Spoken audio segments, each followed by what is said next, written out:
Well, hello, White Sox fans. Welcome to another edition of the FutureSox podcast live. My name is Ian Eskridge. Joining me tonight is the Grand Poobah of FutureSox, James Fox. How are you? Hey man, how's it going? Wonderfully.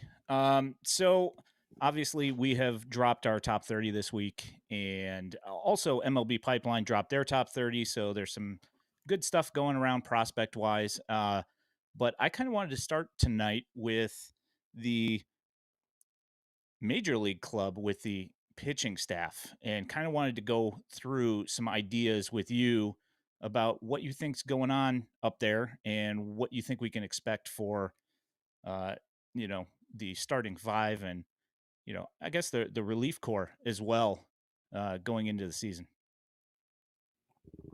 Yeah, so I mean, I think the pitching staff's going to be a little bit important because I don't know if they're going to score any runs, like any at all, ever. So, um, I do think like the pitching side of it, I do think is like a little bit underrated, and they were horrible last year. So, like being better or similar, I guess, like wouldn't be that much of a surprise. I mean, we also talked about in previous shows just like the upside of the pitching staff potentially, where at least it's like fun to what, right? Like I'll tune in on a Wednesday night if Garrett Crochet is possibly starting, or at least like Michael Soroka was interesting like before and has looked like okay, and I think Eric Fetty's interesting, and Dylan Cease is on the team. So yeah, I mean, obviously the biggest question is Garrett Crochet, right? And what they do. I mean, I listened to Connor McKnight's White Sox Weekly from this week, and he seemed to like be leaning into the Pedro quotes, which isn't smart, by the way, about Michael Kopech. And he kind of questioned, like, oh, like he thought Kopech was a lock for the rotation until Pedro said something recently, and now he's not so sure. I'd be pretty surprised if Kopech's not in the rotation. That, like, look, ultimately, he may be in the bullpen. But I mean, like when you're bad, like there's no reason to not start him, like at least to start. So, obviously the question is what is Crochet's role? Um, and then how do they use like Chris Flexen like within that role, right? Like is it Crochet starting, Flexen piggybacking? Could you do something with Crochet and Kopech? I don't really know, but I think those six guys factor into like five spots somehow. Yeah, Flexen looked pretty decent today. So, he's looked fairly promising to start the season here in spring training. And Soroka looked really good as well. He had 5 strikeouts through 3 innings. And, both of those guys' commands started off a little tiny bit shaky, but then they kind of straightened things out. You bring up Kopech. I mean, you want to talk about being shaky early. Um, it's about 20 pitches or so before he finally seems to start getting comfortable. So, if he sticks in the starting rotation to start the season, you could be looking at opening day all over again with his first start this season. Well, and I mean, that's why, like, I feel like we've pushed back against the reliever idea. Like, you can't have that. Yep. Like, I just don't know why people, like, assume with him that it's like, "Oh, yeah, he's got great stuff. He'll be fastball slider. He'll be great." I'm like, "Yeah, I mean, unless he's a freaking head case and he's not great, and you're gonna ask him to pitch 3 to 4 times a week? No, thank you." Like, I'm not interested. Like, I kinda feel like if you're, if they're considering, like, trying to salvage Michael Kopech and then trade him, eh, like, I don't know, I feel like I just, like, leave him in the rotation. But Yeah. maybe you could argue the other way that he has more impact, like, as a reliever, but, like, I would just there's no reason to not just, like, have that guy start, and if it doesn't work, then, yeah, he's probably gonna be pitching out of the bullpen, but then his future doesn't really matter as much.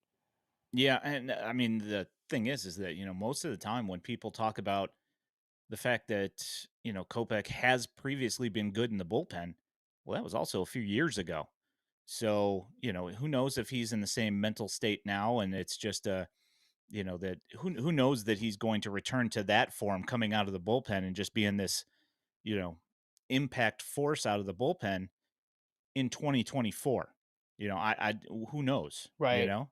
Well, and so, me and Mike Rankin would always talk about like the Garrett Crochet thing, right? Because I would always go back to, I interviewed Mike Shirley after that draft.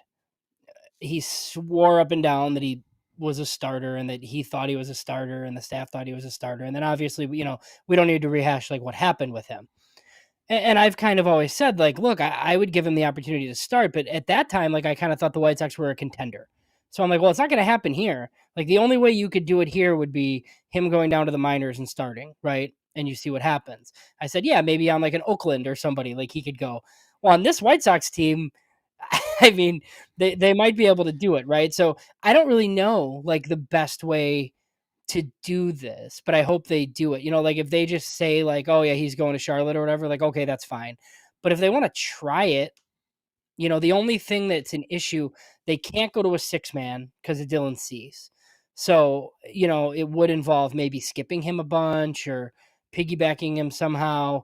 But I am curious to see like how his stuff holds for the long periods, for like more innings and just how many innings he can get to for you to reasonably consider him a starter for 2025? Like, do you want him to be in your rotation in 2025 when you're like a little bit better? If that answers yes, like how do you get him there? I think that's super important. But he looks pretty good. So that's he's got to be on the team in some role. And it doesn't really make any sense to have him in short relief, obviously. So I think we're going to see him a lot more than we've seen him, in the past few years. Yeah, I agree. I mean, watching Crochet pitch right now is must see TV. When he's on anyway, when you can see it, um, he's been pretty fantastic. And you know, I made my personal apology.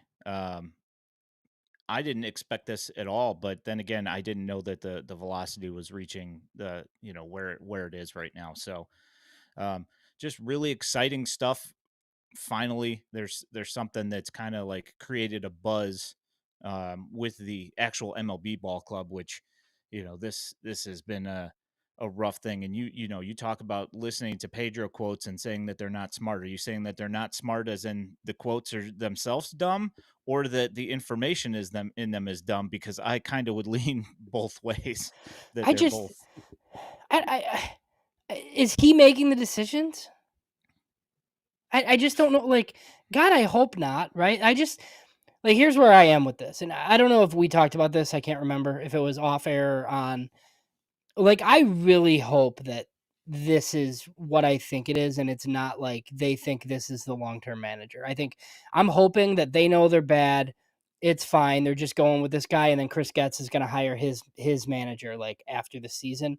I really hope so because this is like not a thing. This is really really bad and strange. And like the Moncada hitting two stuff, I know you wanted to touch on eventually. I can't. Like this guy like, I posted on Twitter earlier, like, because I don't remember Terry Bevington. I'm 38. Like, I don't like. I would always hear my dad tell me stories about Terry, and I watched the team, right? But I wasn't like examining the manager's moves. Like, it was worse than this, really. Like, I don't like that's what people are That's telling. People are that's a telling hard me. sell. People are telling me yes, and so this is where I would push back. Terry did not have as much information at his disposal as Pedro does. Like you should just be smarter now because it's 2024. Like there's just more info there. So like oh man, he really wants to hit two, like laying bunts down and stuff like what are we doing? Like if it were Nicky Lopez, right? He did today. Like, and I would still think it's stupid, It was. but at least it's Nicky Lopez, right? Like Yeah. it's Yoan Moncada. Like what what are we doing?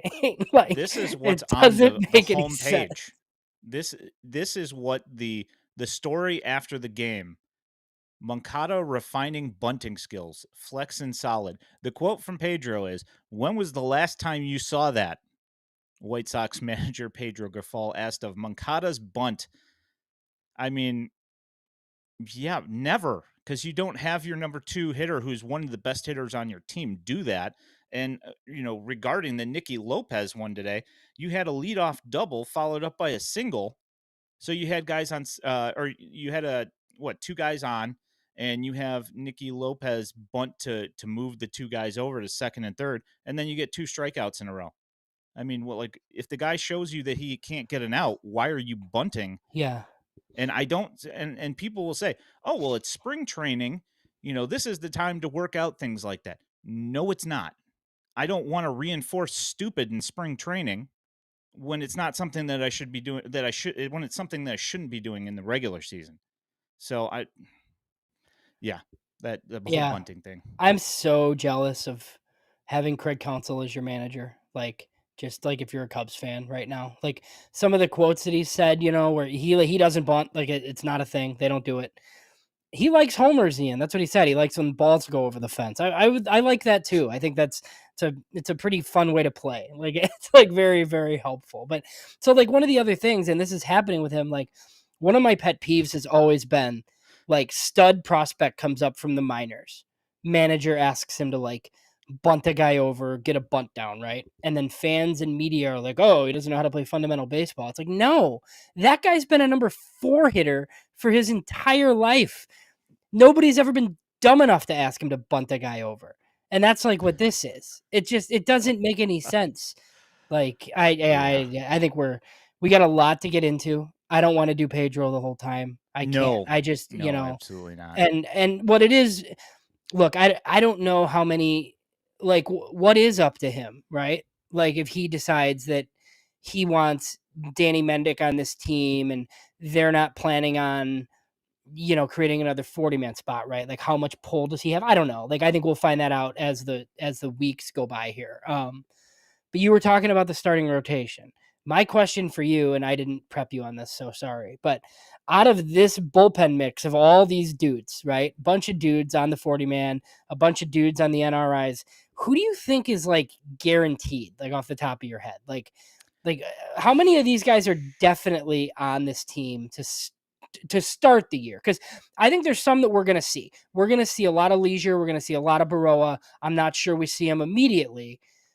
So who do we think? I mean, Brebbia probably is on the team, I would say, and he's hurt or Yeah. whatever. But I mean, like Brebbia, and then what? Tim Hill has money, so those two for sure, I would say. But after that, like I don't know. I really don't. Yeah, I mean, there's been some of the guys that have pitched have looked fairly decent. Names escaping me off the top of my head. I'd have to look because there's just so many no-name guys that they've got on their roster. Also, there's like Dominic Leone, right? Like, He's and looked okay. he's Yeah. okay, and then like Brian Shaw's, I don't know if he's gonna make He's the looked team or yeah, terrible. and I feel like he did last year too in spring. Like, Yeah, that's why he yeah, was available. and Yeah. I mean, like you have Jesse Chavez, who I kind of feel like is probably on the team. Like, even though, like, I just feel like spring doesn't matter. Like, I feel like he might be on the team, but then you do have some issues with guys like Jimmy Lambert, right? Out of options. So either on the team, on the DL, or gone. Davy Garcia out of options.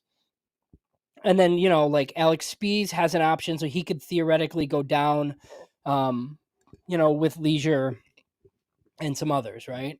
But like, I get the fan argument. Like, if they add Jesse Chavez to the 40-man roster and then send Jordan Leisure down, like that kind of sucks, like it does. Like, you're gonna suck. Like, why don't you want this like guy that everybody thinks is your future closer to just start with the team? So I think there will be things like that. And then Bailey Horn. I think Bailey Horn's on the team, probably. I mean, he's on the 40-man, so he could go down, but if it's like Bailey Horn or Tanner Banks, I mean, eh, we'll see, I guess. See, the Tanner Banks thing. I mean, yeah, I guess. I don't know. There's been some guys that look decent, and they had Chad Cole throw 3 innings, and he did fairly decent. And you got Jake Cousins, who's looked, fairly decent. I mean, like a bunch of these guys have looked okay.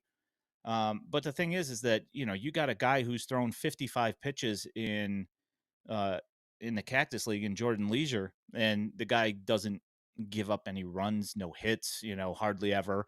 Um, the some of his command stuff, he's throwing some high pitches uh in a couple of innings, but ultimately it was a non-factor in what he ended up doing.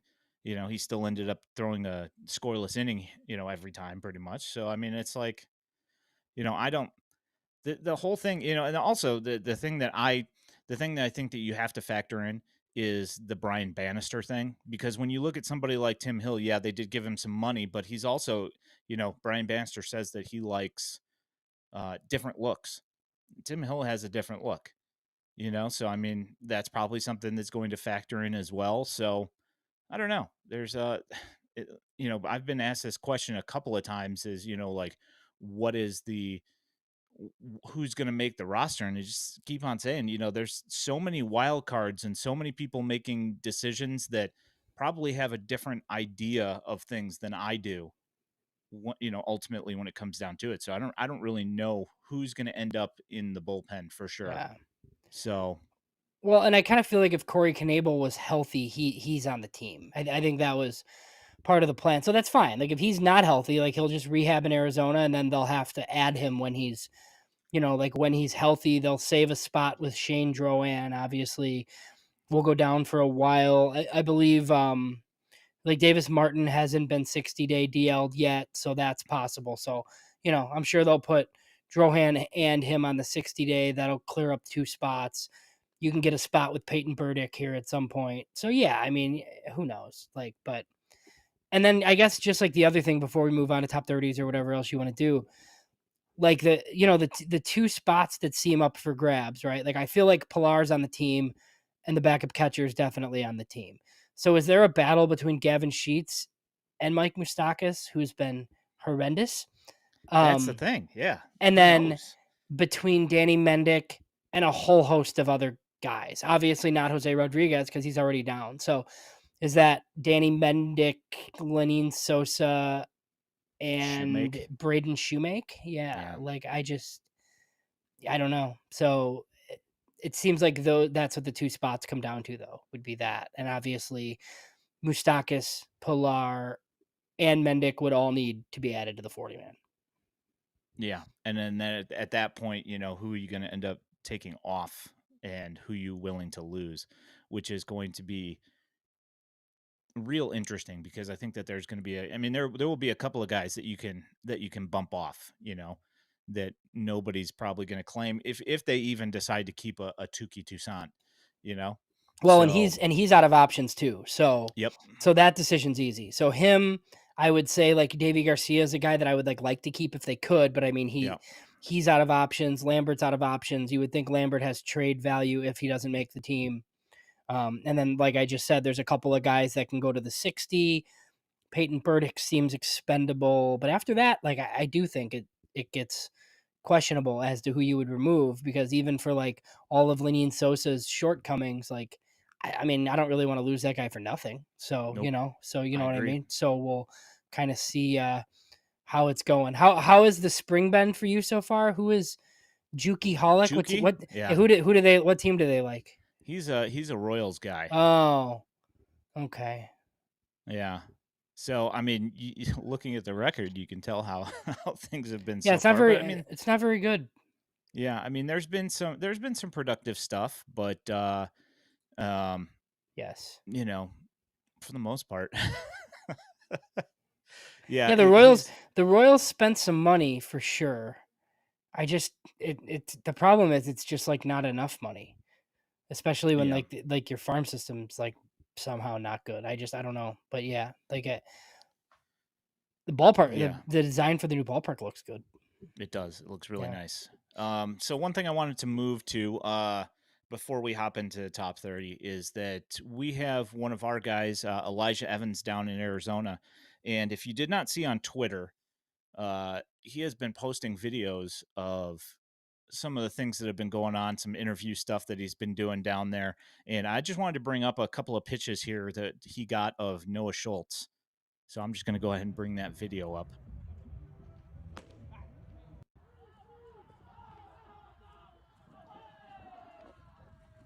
Somebody's happy back there.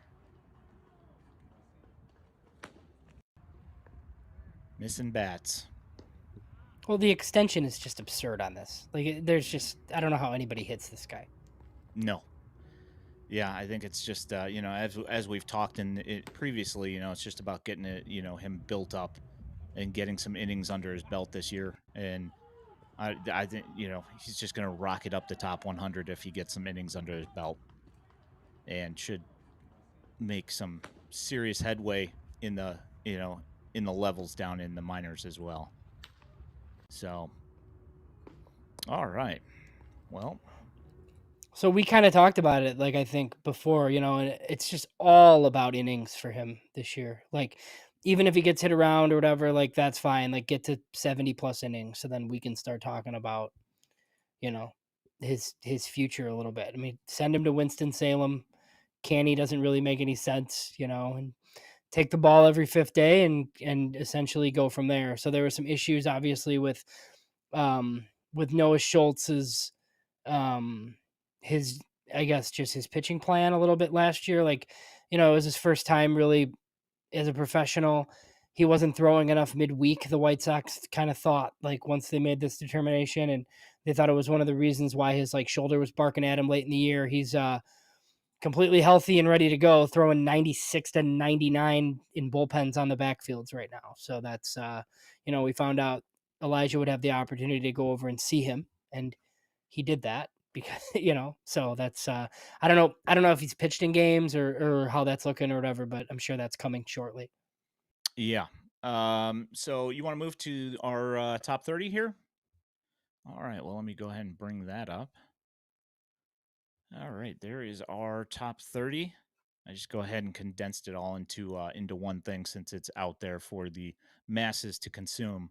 Um, Obviously, with the 1, 2, 3, 4, 5, it seems to be that that's like pretty close to a universal thing outside of I think Fangraphs. I think Fangraphs had like a couple of things that were a little strange that maybe theirs weren't quite the same, but Yeah. any thoughts on the top five that you want to go through before we start moving down here? Yeah, really not a ton. I mean, I think the top 7 is the same top 7 pretty much everywhere for the most part, except for maybe Kylie had Cannon up there. But flipping Ramos and Caro possibly. I think Ramos looks pretty good, and there's people that I've heard from that are out there that just talk about his bat. Like, if he stays healthy and he plays at Charlotte, like, I think he's gonna freaking mash. So, um, that's pretty interesting. Yeah, I think the top 5 is fine. It kind of looks like this pretty much everywhere for the most part. Yeah. Moving to the 6 through 10, and so this is where it kind of gets weird, and it's also in between everybody that voted on it at FutureSox even.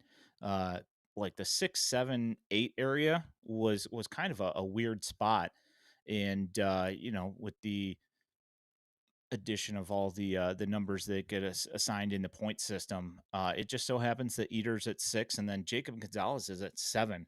I know that a bunch of us had him higher or lower than this number, and it just so happened that it kind of met in the middle here.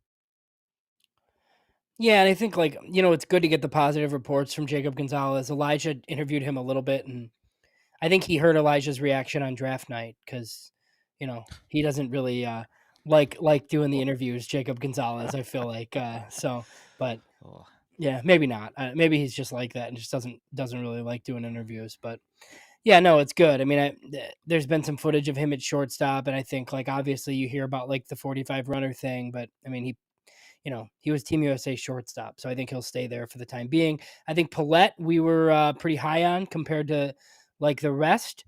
And then Grant Taylor, super interesting guy. So I actually had the opportunity to speak with Grant Taylor on Friday, and I'm going to be writing up just a piece on him. He seems like he'll be ready to go, like pretty early in the season. hmm, So it sounds like awesome.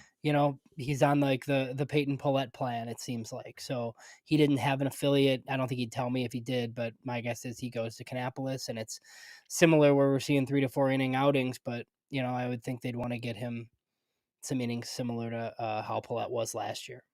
Yeah, I we had this talk when you asked me if I had any questions about that, and I said like my main thing that I'm thinking about is going to be information that he's probably not going to throw out there. But my curiosity is what are the spin rates going to look like? Because the thing is that his spin rates were like outliers, big numbers. So I'm interested to see when he comes back from the TJ if we're going to see those same relative type of numbers out of him, and we'll see what the velocity and usually Command's the last thing to come back anyway, so I wouldn't be surprised if we see some wild pitches here and in there. But really excited to see him on the bump.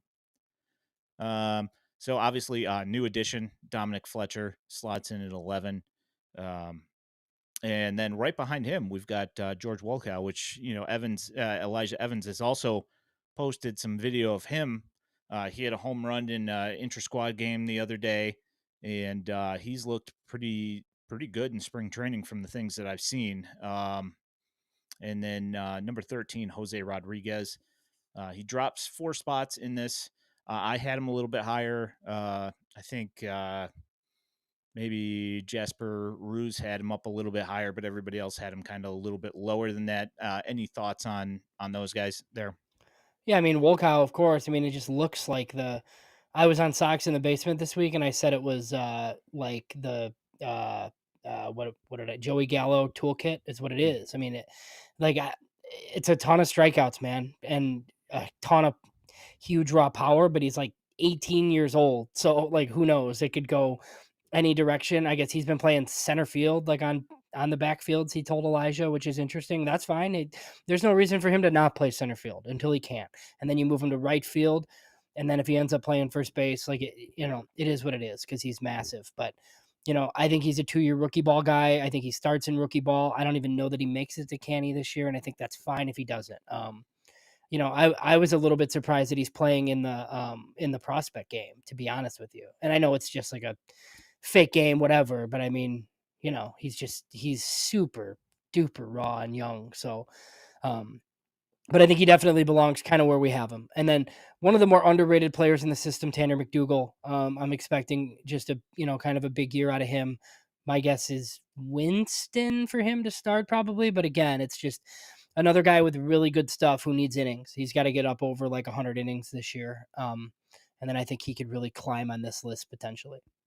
Yeah, I think the assignments for a lot of these guys on this list, it's going to be interesting to see who ends up where at the beginning of the season. And we won't know in standard White Sox fashion, we won't know where they end up until like the day beforehand, unless First we first get pitch, some yeah, information. yeah, Um, but yeah, I would expect the same from Tanner McDougal. He had his ups and his downs last year, but the velocity was good. The command is what kind of eluded him a little bit last year.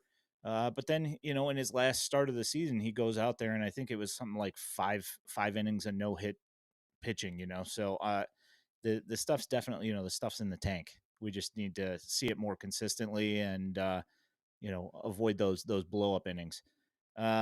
So after that, we got Keener and Bush. Um, Keener we only saw for I think he had 2 starts last year, and yeah. I think he only pitched like an inning or two in either of those starts. And Kai Bush, he dropped 3 spots this year from last from midseason for FutureSox, and he had a rough time in Birmingham. Um, so I don't know. We'll see what we get out of him this year. I've seen him. I think we saw him for an inning or two in a spring training game, and that's pretty much been about it. So I don't know. We'll see what he looks like this year. Yeah, and Any I think thoughts? yeah, so just like with Keener, I mean, another thing, like you're gonna hear me talk about innings like a bunch, obviously. I really liked that pick. I like that guy. I think he can start, but like he was in the bullpen at Wake, right? So what does that mean? How many innings can he throw this year? I don't really know that answer. So if that's 70 or so, that would be tremendous. I think that's fine. I mean, if he can go 100, that's great. I don't know what the expectation can be like when you were throwing out of the bullpen in college and they project him to start. But look, that's another guy who, if he's at Canny or Winston, might be better than that level and might kind of produce a little bit and to the point where he's finishing his first full season in Birmingham. That wouldn't really surprise me at all. Yeah, I think that's going to be one of those ones that's hard to project because he was in the bullpen in college, and they project him as a starter. And if you put him into Kannapolis, the the good money is probably on the fact that he's going to be better than the competition. So when he gets bumped up to Winston Salem, I think you'll start to see where the warts are and whether or not you're going to be able to keep him in a starting spot or whether he's going to be, more likely a bullpen guy. So I'm interested to see that as well. After that, we've got Jacob Burke and Wilfred Veras, and followed up by Jordan Leisure. We saw Jacob Burke today. He got an RBI single today, and made a now in standard spring training fashion. We could not see the game, but he made a nice diving catch out in left center field, playing left field today. Any thoughts on those three?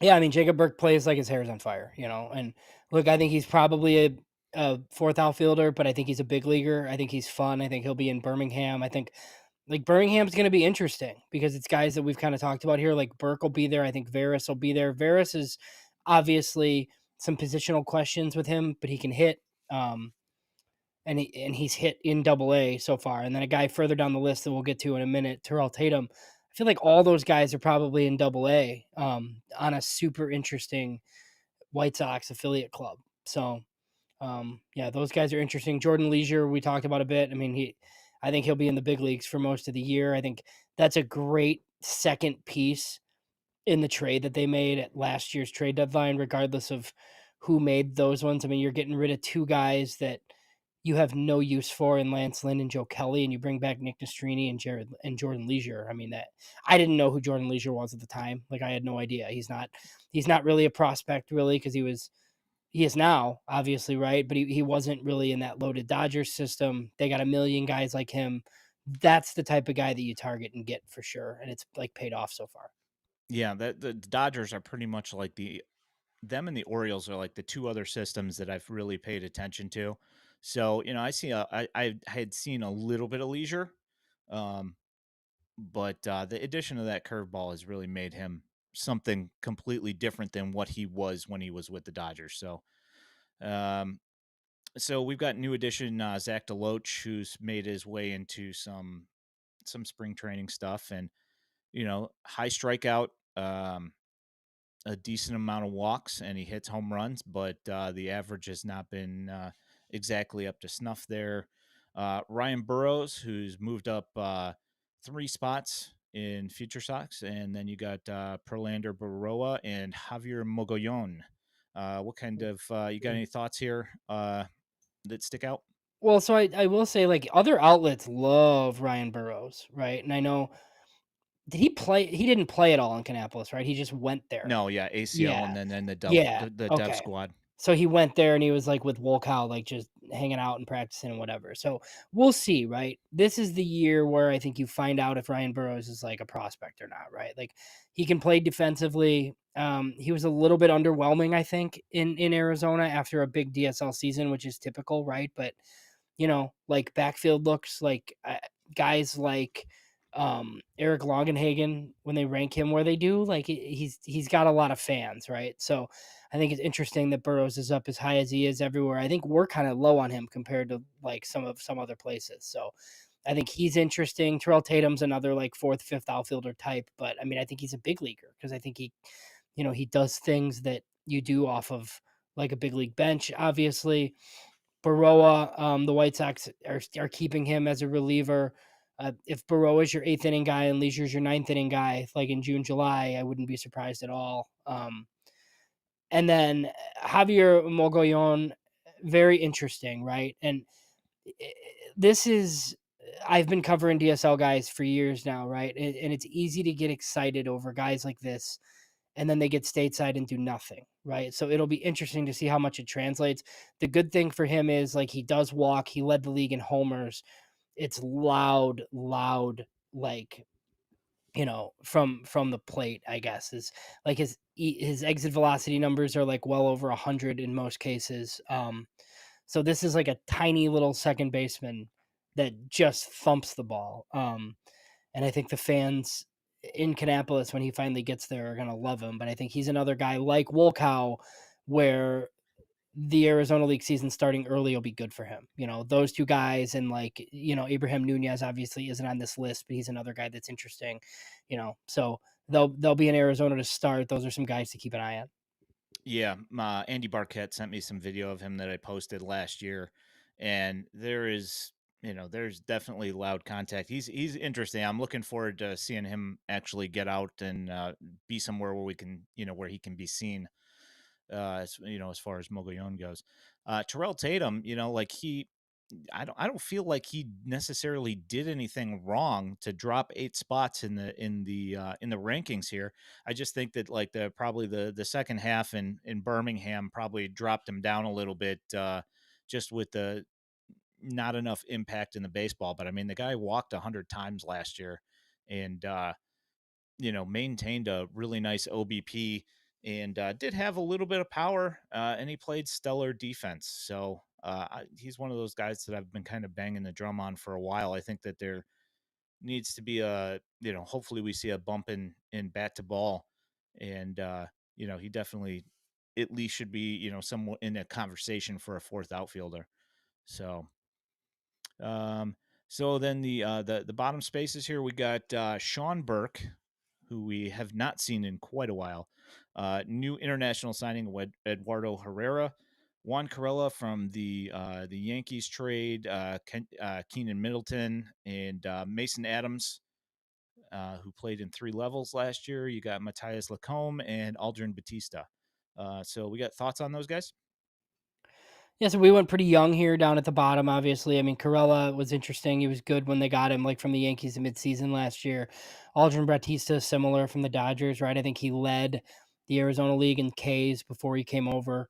So he'll be a starter in Kannapolis. And then Lacombe is, I think everybody kind of knows that story by now 12th rounder signed for 450K. That's like 6th or 7th round money. So he's pretty significant. And then our guy a little bit here, Mason Adams. I think we didn't really have to fudge this one much, but like we wanted to get him onto this list because we felt like he was deserving, right? And we didn't see him at most publications. And then our guy Jim Callis put him at 19 on the MLB Pipeline list. Making us look terrible. Yeah, like and the write up is super, but I mean it's not wrong, right? I mean I just think it's kind of like, look, I've seen this before, right? Where this happens and then a guy goes to Birmingham and it falls apart. And look, that could happen, right? But if he goes to Birmingham and pitches like he's pitched, I mean he's going to keep moving up the list cuz like all he's done is perform so far. And he's going to get the chance to do that in Birmingham. So Yeah. I think he's a pretty interesting guy. Yeah, and I mean, if you look at, this is one number that a lot of people don't really pay attention to. They look at ERA, they look at velocity, they look at K numbers. The thing is, he does not walk anybody, and if you look at his GOAO, which is ground out to air out, every level he was in last year, the ground out to air out went up. And when he got to Birmingham last year, his ground out to air out was 2.5 to 1. So you're looking at a guy who gets 2.5 ground balls for flyout, and that's by far the best in the White Sox organization. And I like that guy a lot. Um, I rated him pretty high on my personal, but I did not put him up at 19. So seeing the MLB pipeline, I was like, oh, okay, all right. So it's not just me. So yeah. So do you want me to go ahead and bring up the MLB pipeline, or you got any closing thoughts on this one? No, I think you could bring that one up and we can just kind of compare it. Look, it's not different at most. There's a few names that are a little bit different, but Yeah. All right. So I'll just go ahead and bring up. I was actually a little bit surprised how similar it was, like I mean, at let the me do at the this. Let me top. just bring up So the one with both of them on there. yeah. So on the right is the MLB pipeline top 30, and on the left is the FutureSox. So yeah, your thoughts on the differences? I mean, there's no Terrell Tatum, right? That's a little bit, I think, surprising is probably like the biggest part.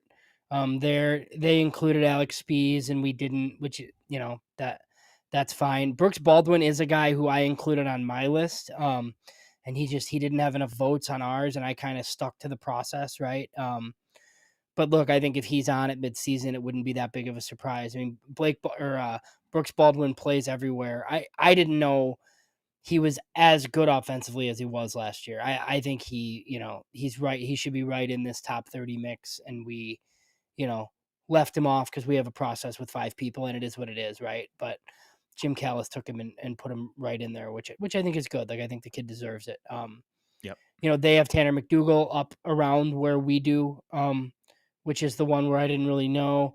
Look, I didn't know if we were going to be like high on Wolkow a little bit. But then you start seeing lists that have him right in that range, like 11, 12, 13. And it's like, okay, maybe that is where he belongs. He's just so far away that, these guys are like tough to rank. Right. So, but then other than that, I mean, they have Shane Drohan on there still. He was gonna make ours, but then once he got hurt, I think we kind of went with somebody else just because I don't know what that looks like. I think Shane has always ranked as like a potential starting pitcher. I don't know that he's ever gonna be that for this White Sox team. So it does kind of like change the profile a little bit. Yeah. Yeah, you got Perlander Barroa is a little bit higher. Sean Burke's a little bit higher. Um, Eduardo Herrera's a little bit higher. I was actually kind of shocked. I felt like they were underrating Jacob Burke quite a bit on this list, but that seems to be his story is that at least it gets him to keep that chip on his shoulder and keep him playing with a fire, you know. Yeah, and I mean, So if they think he's a fourth outfielder, like I guess I get it. I guess I don't know. I think there's a big league future. So like with ours, like because how much higher did they rank? They put so Varys isn't much higher, like 25 and 30 is negligible. And those guys are very different players, right? And they both might make the big leagues for very different reasons. yeah, But yeah, like I just think those guys, Burke, um, Tatum, and then like Wilfred Varys, it's kind of like a choose your flavor, right? Like it's just like which guy do you like better, basically. yeah. Yeah, I think the thing with it's like they all have like their particular calling card. One thing that Jacob Burke did say last year, and I think it might possibly have impacted his numbers to a point where it's kept his stock down with national guys, is that when he was on that heater to start the year and with that on base percentage, with the on base streak, that he really pushed contact and was working on taking walks and wasn't working on driving the ball. And so I think that probably negatively impacted his stock.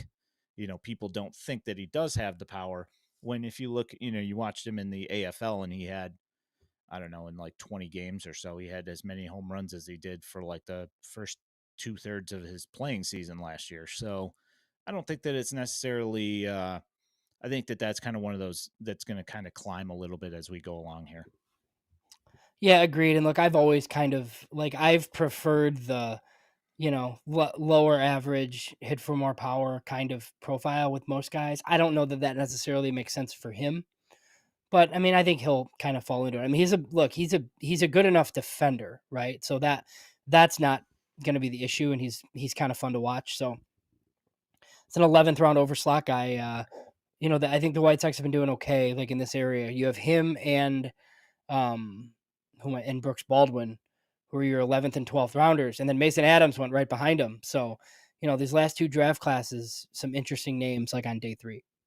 Yeah, it definitely seems, the drafts have been a lot better in the last 3 years or so, where actually getting numbers of guys and improving the depth as opposed to being the a couple of surprises here and there, but mostly like very, very top heavy.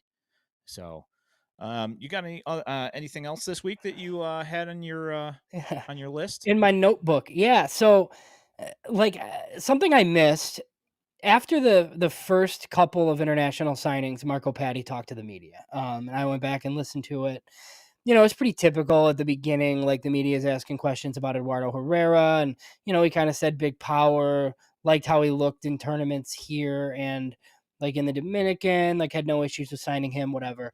Profar They had some stuff on there. He talked about just how he's bigger than his brother and he can play all over the infield, stuff like that. You know, he always talks about bloodlines, obviously. But then something that I found like kind of interesting at the end. So, you know, he did mention like they asked him about the rest of his class. Now, the White Sox have formally announced some of these guys, but not all of them. And if you look on their transactions page, there's like a whole bunch of signings.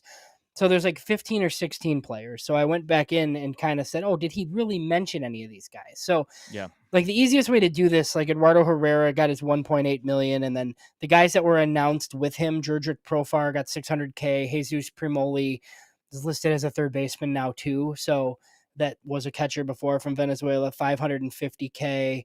Orlando Suarez is a right-handed pitcher who Baseball America had some good things to say about. He signed for 375K.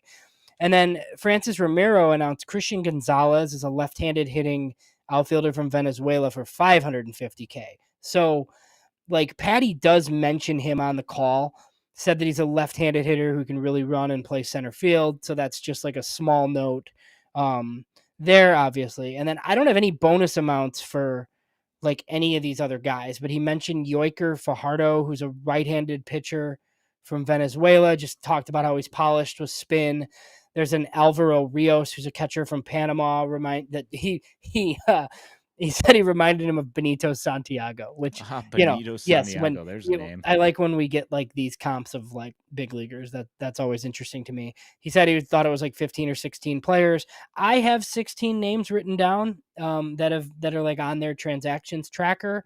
Um, so, there are a couple of guys from the Dominican Republic. There's Venezuelan catchers. There's a bunch of right-handed pitchers. So all of these guys will be playing on the DSL White Sox. I'll probably put together two articles at some point, like one just kind of summarizing the class, the other one previewing the DSL season where all these guys are slated to play. So the other bit of small news was from Francis Romero again. Um, like I was told the White Sox were done doing this, but apparently they're still doing it. Now, look, at least he's only 17, right? So this isn't one of these guys that's 22 and he's been out like for a year and a half, like not playing. Alejandro Cruz was pretty well regarded. One of the better guys on like the U15 team like a couple of years ago. He's listed as a third baseman, but I think he could play multiple spots in the infield. Right-handed hitting athlete. Sounds like he's getting 2 million. It's not going to happen until January of 2025. So he is eligible to sign currently, but nobody has $2 million. It's basically how the system works. You and I have talked about it. I know you're pretty familiar with it. So he will wait until next January. The White Sox will give him 2 million. I'm guessing that's their biggest signing, but who knows? That's yet to be seen. So, they're back signing more Cubans, but this guy's significantly younger than what they usually do. Oh yeah. When I posted, I got a lot of pushback. Another Cuban. I was like, yeah, they're all the same. Every Cuban's exactly the same. If they're from Cuba, obviously there's going to be problems. Whole thing's ridiculous. But yeah, I'd say that's it's everything that I've got. You got anything else for the week? No, and I really don't know, like, as far as these, like, bonus amounts go, like, I'm sure they have, like, a little bit of money left, but, I mean, they were, like, right at 1.7, and then there's, like, 7 or 8 new guys on the transaction page, so, I mean, even if some of these guys are 300-400K, that money starts going pretty quickly, so yep, no, other than that, I mean, look, it's, I would imagine we'll get some more roster cuts at some point. I think Elijah's putting together something on Oscar Colas, and so that's look, I don't know why anybody's surprised. I heard some pushback on radio this week. It's like, oh, Oscar Colas like didn't make the team. I'm like, guys, like it's a math problem. I mean, it's like Dominic Fletcher is going to face righties. Oscar Colas is in Charlotte. He was always going to be in Charlotte, so he's got to go down there and get the job done and clean it up a little bit if he's ever going to play for this manager. So Yeah. we'll see, right? Yeah. So one of the things that that everybody's like, well, he played in Japan before he came here. And I'm like, he played in the minor leagues in Japan. He came here. He's in the minor leagues. Expecting him to be able to just automatically jump straight into Major League Baseball last year was, hopeful thinking for sure, so. Well, I mean, when you spend all of your allocated budget on the bullpen, um, these are the kinds of decisions you have to make, right? Like, oh, our team's good enough to handle just like sticking this kid in right field. I mean, it's just it happened way too many times in the Ken Williams Rickon era. I mean, it's even like going back to Andrew Vaughn, and we're not gonna have like the Andrew Vaughn discussion where it's like the how different does that dude look with 500 at bats at Birmingham and Charlotte? I don't know. Maybe he doesn't, but and I Yeah. know like the pandemic was in there and it was weird, but I mean it's just your typical way of, the owner doesn't spend and the guys that were in charge like for 20 years like couldn't figure out how to spend under an owner that doesn't spend, and these are like, some of the collateral damages like basically because of that. Yep. One other thing to add is that, if the White Sox do end up having some extra international money, they can just go ahead and trade and get Aldrin Batista and Maximo Martinez type guys as well. Yeah, I'm sure the Uh, Dodgers just have guys laying around that they'd send you sure, for why more not? money. Yeah. I'm sure they probably do. They probably got all sorts of guys that they Yeah. can just Well, deal and I out. and I So will say, like before, there are some teams that have like overspent. Like the Padres have traded for international space in this signing period because they don't have the money. Because when you sign your top guy for $5 million and you only have, and then you sign free agents and your bonus pool gets taken away. So yeah, I don't know. Did you see the Blake Snell Instagram post today? I did not know. Oh yeah, he just posted a couple of eyeballs this afternoon and everybody went crazy. Ooh.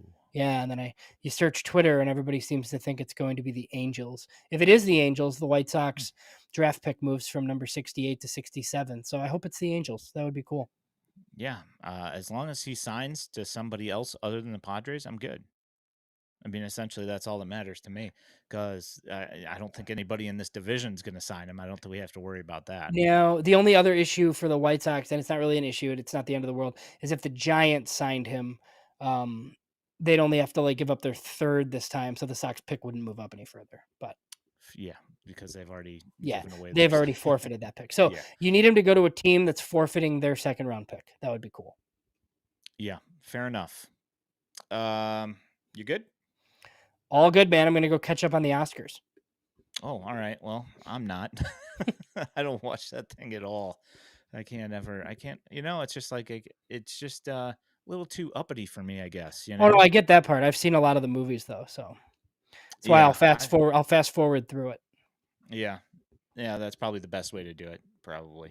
So, FutureSox.net, you can find all of our wonderful written content, including our top 30 list. There's a bunch of stuff that's going to be up there, and you can also support us on Patreon through a link there. And there is going to be more content coming here for Patreon subscribers. Mainly going to be a lot of interview stuff. With Elijah Evans being down in Arizona, he's been talking to a lot of these guys while spring training's been going on. So there's going to be some of that stuff going behind the Patreon. And for those of you that support us, we appreciate you. Also, you can find us on Twitter at FutureSox. My name is Ian Eskridge at Daily White Sox. He is James Fox at JamesFox917. For those of you who are listening to this in podcast form, you can find us every Sunday night at 8 o'clock on YouTube and on Twitch. And we also have on Monday nights, we have Elijah Evans and Jeff Cohen do their Future Sox Roundup show. And then on Tuesdays, Nick Morowski, who's going to be out in Arizona this week. So I will be taking up with Danny Miller. And we will also have on Future Sox's Steve Hassman, a.k.a. Sleepy Harold, this week. So that'll be a good time. You can find this wherever you find your podcasts, and you can also find it in audio only form on YouTube. Uh, my name is Ian Eskridge. For my uh, co-host here, James Fox. We appreciate you guys. We will catch up with you guys next Sunday at 8 p.m. Thank you so much, guys. Have a great night.